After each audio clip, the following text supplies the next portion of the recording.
panggil petai belalang. Peria taragain wangga, tamul lawan memang sangat bagus untuk kita punya kesihatan. Yang lagi satu, ada khasiat zinc terlalu banyak, sangat bagus untuk usus. Okey, antioksidan terlalu tinggi. Tengok dia punya susunan macam mana. Okey. Sekarang saya buka anda tengok Dia susunan memang sangat cantik lah. Tengok semula jadi tu dia sudah kasih kita semua untuk makan. Tapi manusia yang tak mau makan, tengok. Dia susunan anda tengoklah berapa cantik. Tengok. Dia susun sangat cantik tau. Okey. Bila kita makan, kita boleh rasa. Kita boleh rasa bau petai, bau petai.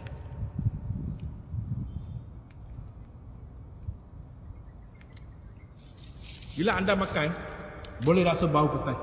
Bila kita buat sayur kan, buburlah sikit. Antioksidan terlalu tinggi, ada khasiat zinc, sangat bagus untuk usus.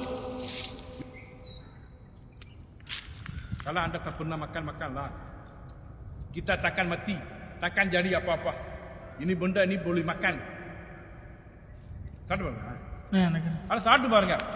Nalar ke sadu enggak? Kacang mana இருக்கும்? petai மாதிரி இருக்குதானே?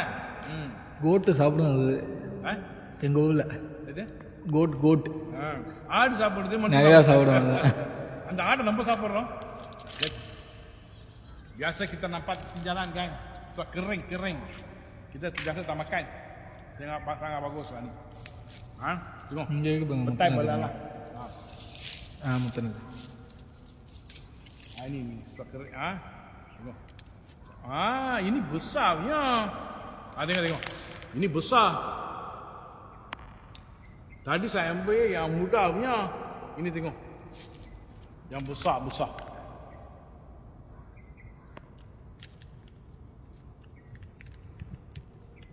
Ada bang? Ada? Siapa dia? Cuma tak ada bang?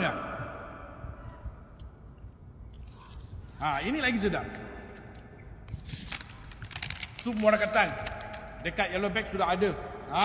Orang ada masalah urat, masalah tulang, rheumatic arthritis, darah tak jalan lancar, ada uric acid gout. Semua orang pun boleh minum. Memang ada macam sakit saraf semua boleh minum sup muara ketan. Orang tak ada sakit pun boleh minum. Ini sup muara ketan ni memang bagus. Rendam dalam air panas, minum saja. Satu uncang ni dalam ada 20 uncang. Satu uncang ini boleh guna 3-4 kali boleh minum. Orang ada sakit, tak ada sakit, semua orang boleh minum. Minum selepas makan. Orang ada banyak angin kan dalam badan, banyak angin macam sentiasa ada kan. Minum ini, angin semua keluar. Ini sup muara ketan. Okey, ini petai belalang ni. Siapa belum follow saya, follow lah.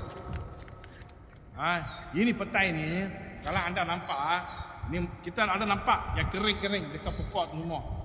Inilah dia pokok dia. Tengok. Makan. Free. Antioksidan terlalu banyak. Okey.